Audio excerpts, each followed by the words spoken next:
pagi dan salam sejahtera kepada semua dalam nama Tuhan Yesus.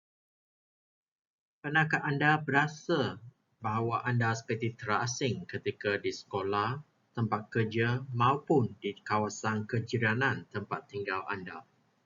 Adakah cara hidup atau pandangan nilai anda agak berbeza dari mereka? Adakah anda kadang-kala menghadapi cemuhan dan penghinaan kerana perbezaan ini? Pemazmur berkata, "Aku ini orang asing di dunia," dari versi terjemahan baru. Semua orang yang beriman di Perjanjian Lama mengaku bahawa mereka hanyalah orang asing dan pengembara di bumi ini, seperti yang dinyatakan dalam Ibrani bab 11 ayat 13. Rasul Petrus menulis, "Selama kamu menumpan di dunia ini," seperti pemazmur, kita sebagai pengikut Tuhan Yesus yang telah dipanggil untuk menjadi berbeza dari orang di sekeliling kita. Tidak seperti orang-orang di sekelilingnya, pemazmur menulis, "Hatiku sangat rindu untuk mengetahui ketetapanmu setiap waktu." Semasa dia membaca kitab suci, dia berdoa, "Bukalah mataku supaya aku dapat melihat ajaran yang mengagumkan dalam Tauratmu." Ini adalah doa yang bagus ketika kita membaca Alkitab. Kita hanya faham apa yang didedahkan oleh Roh Suci kepada kita. Marilah kita berdoa bersama-sama. Tuhan Yesus, bantulah kami dengan memberi kami kekuatan dan keberanian untuk hidup sebagai orang asing di bumi ini. Bantulah kami agar sentiasa merindungi kata-kata-Mu. Utuskanlah Roh Suci-Mu untuk membantu mencelikkan mata kami agar dapat melihat perkara yang mengagumkan dalam ajaran-Mu, mengertinya serta mengikutinya. Amin. 1 Tesalonika bab 5 ayat 1 hingga ke-28. Saya akan membaca sepintas lalu. Ya. Bersedialah untuk kedatangan Tuhan. Saudara-saudari seiman, kami tidak perlu menulis tentang masa dan waktu apabila perkara-perkara ini akan berlaku. Hal itu demikian kerana kamu sendiri tahu dengan jelas bahawa hari kedatangan Tuhan akan tiba seperti pencuri datang pada malam hari. Apabila orang berkata, semuanya aman dan tenteram, pada waktu itulah mereka akan ditimpa kebinasaan dengan tiba-tiba dan tidak seorang pun dapat melepaskan diri. Hal itu akan berlaku dengan tiba-tiba seperti rasa sakit yang dialami seorang wanita semasa hendak melahirkan anak. Tetapi kamu, saudara-saudara seiman, kamu tidak hidup dalam kegelapan. Hari itu tidak seharusnya mengejutkan kamu seperti kedatangan seorang pencuri. Kamu semuanya orang yang hidup dalam cahaya, orang yang tergolong pada siang yang terang. Kita bukan orang yang hidup dalam kegelapan atau yang tergolong dalam masa yang gelap. Oleh itu, kita tidak seharusnya tidur seperti orang lain. Kita harus berjaga-jaga dan berwaspada. Orang tidur pada malam hari. Orang pun mabuk pada malam hari. Tetapi kita, orang yang tergolong pada siang yang terang. Oleh itu, kita harus berwaspada. Kita mesti percaya kepada Tuhan dan mengasihi orang lain. Maka hal itu seperti melindungi diri dengan perisai dada. Dengan yakin kita berharap akan diselamatkan dan hal ini seperti melindungi kepala dengan topi besi. Allah memilih kita bukannya untuk mengalami kemukaannya, tetapi untuk diselamatkan melalui Tuhan kita, Yesus Kristus. Yesus mati untuk kita supaya kita dapat hidup bersama-sama Dia pada waktu Dia datang kelak. Baik kita masih hidup ataupun telah mati pada masa itu. Oleh itu, hendaklah kamu saling menggalakkan dan saling menguatkan seperti yang kamu lakukan sekarang ini. Saudara-saudaraku, kami mengesa kamu supaya menghormati mereka yang bekerja di kalangan kamu. Mereka memimpin dan menasihati kamu dalam kehidupan kamu sebagai orang Kristian. Perlakukanlah mereka dengan penuh hormat dan kasihilah mereka, kerana semuanya yang dilakukan oleh mereka, hendaklah kamu hidup rukun. Saudara-saudaraku, kami mengesa kamu supaya memberikan amaran kepada orang yang malas bekerja, menambahkan hati orang yang takut, menolong orang yang perlu ditolong dan bersabar terhadap semua orang. Janganlah seorang pun membalas kejahatan dengan kejahatan, tetapi kamu harus sentiasa berusaha untuk saling berbuat baik dan menolong semua orang. Hendaklah kamu sentiasa bersukacita dan berdoalah sentiasa. Hendaklah kamu bersyukur dalam segala keadaan, kerana hal inilah yang dikehendaki oleh Allah daripada kamu sebagai orang yang hidup bersatu dengan Kristus Yesus. Jangan halang Roh Allah. Janganlah hina perkabaran-perkabaran yang diberikan oleh Roh Allah. Pertimbangkanlah semuanya. Ikutlah apa yang baik dan jauhilah segala macam kejahatan. Semoga Allah yang mengurniai kita kesejahteraan menjadikan kamu sungguh-sungguh hidup khas untuk Allah. Semoga Allah menjaga roh, jiwa dan tubuh kamu sehingga tidak bercacat cela pada masa Tuhan kita Yesus Kristus datang kembali.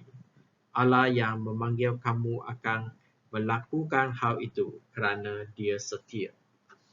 Doakanlah kami, saudara-saudara seiman. Bersalamanlah dengan mesra sebagai saudara Kristian. Dengan kuasa Tuhan, aku mengesa kamu supaya membacakan surat ini kepada semua saudara seiman. Semoga Tuhan kita, Yesus Kristus, memberkati kita semua.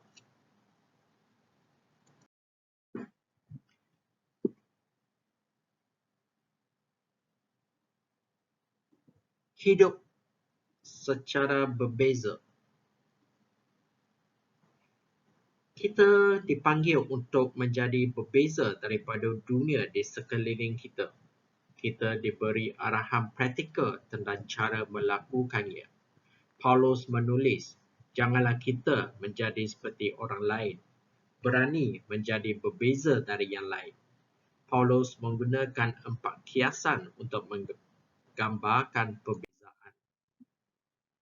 Pertama, terang, bukan kegelapan. Dunia di sekeliling kita hidup dalam kegelapan. Jangan lari dari kegelapan. Sebaliknya, bersinarlah di dalamnya. Kamu semua adalah anak-anak cahaya. Pernah kamu lihat terang lari daripada kegelapan? Tak pernah dan tak mungkin, kan? Dalam tempat yang sangat gelap, satu mancis atau lilin yang menyala akan memberi cahaya terang yang menghilangkan kegelapan. Kamu tidak akan lihat bila satu lilin yang sedang menyala akan hilang cahayanya bila pintu dan tingkap ditutup untuk menggelapkan bilik itu. Kegelapan mengiratkan kejahilan dan dosa. Dulu anda berada dalam kegelapan. Yesus memancarkan terangnya ke dalam hidup anda. Anda adalah anak cahaya. Untuk menjadi anak kepada sesuatu, ia mesti mempunyai ciri-ciri unik sesuatu itu. Apabila orang Kristian disebut sebagai anak-anak terang, ini bermakna cahaya adalah ciri yang membezakan anda Kedua, siang bukan malam. Paulus menulis, kamu adalah orang yang tergolong pada siang yang terang.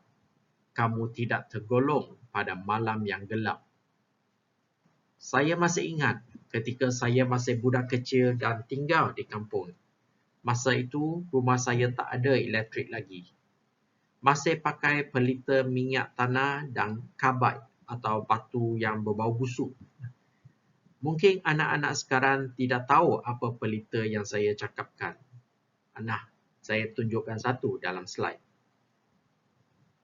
Bila dah lewat malam dan pelita dah padam, ada kala nak kencing tapi tak berani nak bangun dan pergi tandas yang berada di luar rumah. Lagi-lagi kalau tinggal di kampung, banyak bunyi serangga dan binatang. Takut. Bila hari siang, lain pula perangai. Lari main keliling kampung, masuk rebang ayam itik. Berani selagi tak nampak mak dan ayah pegang rotan di tangan. Seperti perkara yang disebutkan tadi, tentang terang dan kegelapan. Ini juga merujuk kepada hari kedatangan Tuhan. Kita adalah anak-anak pada siang hari, iaitu anak-anak Tuhan. Ini bermakna kita sedang menunggu dan akan menyertai Tuhan Yesus dalam kemenangan besar pada hari apabila dia kembali.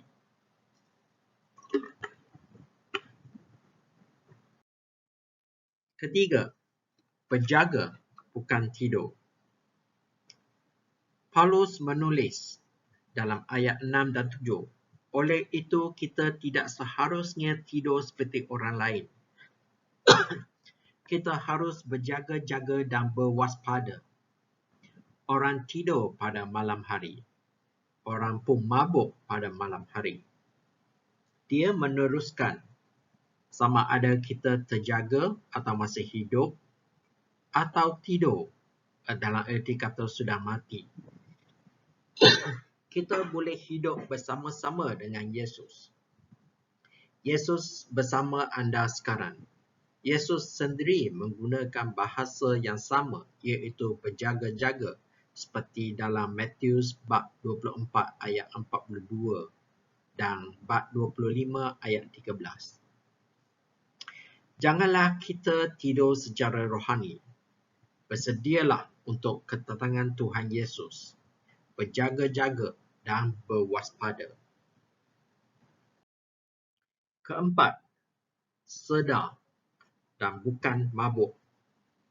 Paulus menulis, kita harus berwaspada dalam versi berita baik. Waras dan berwaspada. Ini yang dituliskan dalam Alkitab versi Borneo.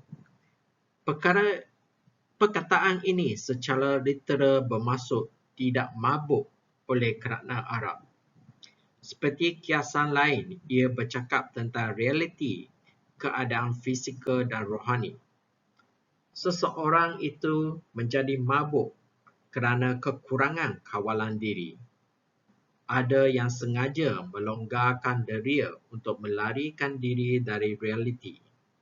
Kita pasti pernah dengar, nampak atau paling tidak melihat di drama atau filem di mana orang yang terasa kehidupan mereka terhimpit dan susah akan memabukkan diri dengan arak. Hanya untuk melarikan diri mereka seketika dari realiti kehidupan yang mereka berasa sukar untuk menanaminya.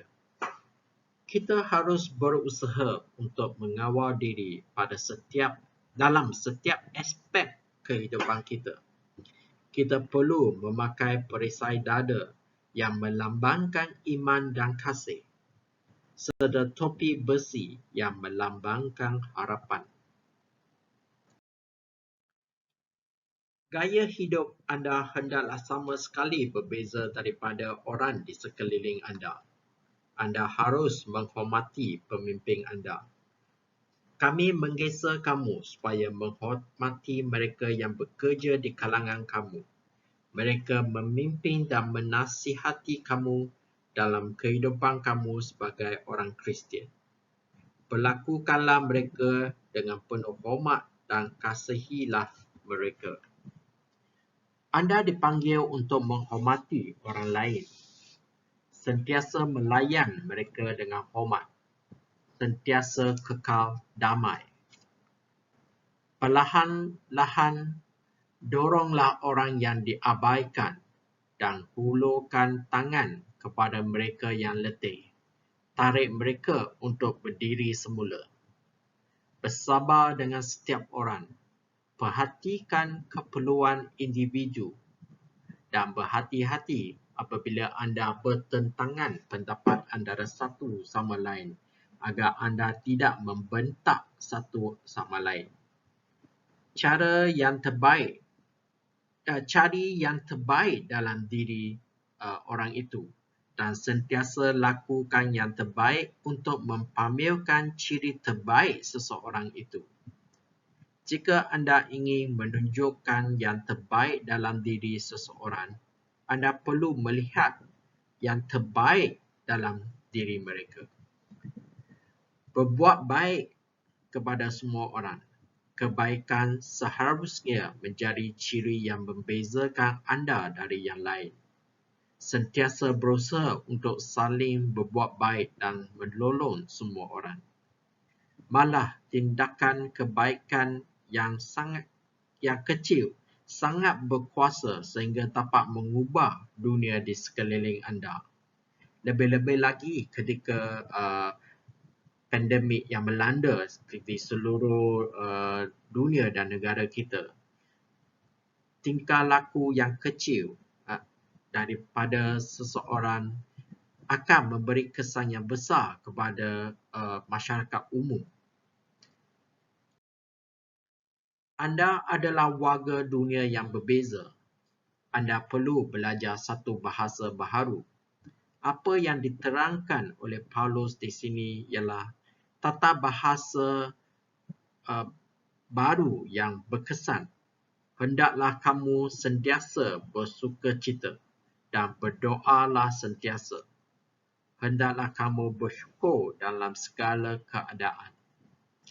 Berdoa sepatutnya seperti bernafas, sesuatu yang kita lakukan secara berterusan dan selalunya tanpa sedar, iaitu secara spontan. Kalau susah berdoa, samalah macam kita kena COVID, kena pakai respirator. Ya. Tentulah kita tidak ingin, kan? Jadi kenalah kita rajin berdoa.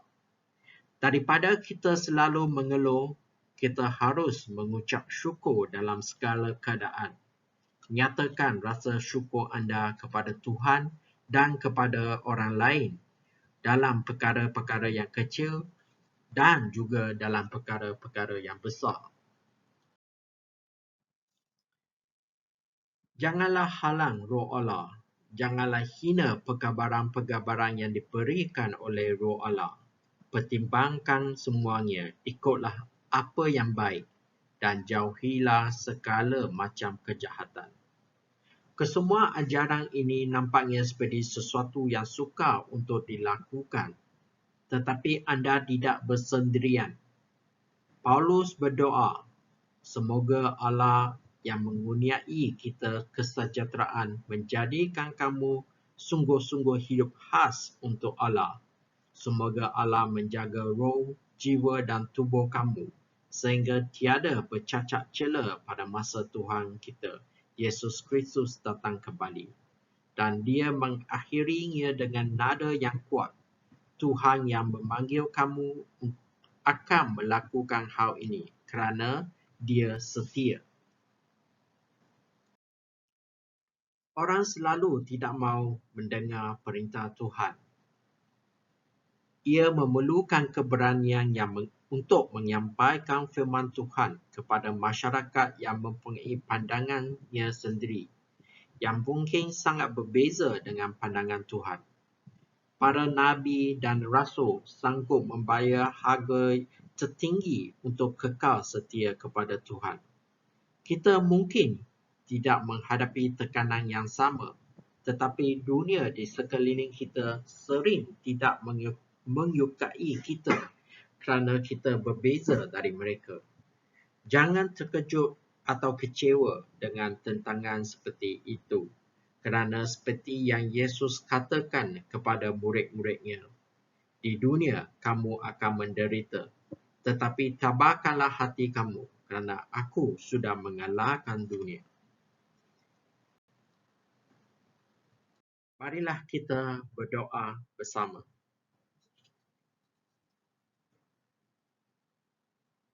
Bapa kami di syurga, kami berterima kasih kepadamu kerana memberi kami contoh seperti Paulus dan Tuhan Yesus yang bersedia dan berani berbeza dengan orang di sekeliling mereka, walaupun nyawa mereka terancam. Bagilah kami kekuatan dan keberanian untuk menjadi berbeza dengan dunia dan memperkatakan perihal dan ajaranmu seperti mana yang diutuskan olehmu. Dalam nama Tuhan Yesus, kami berdoa. Amin.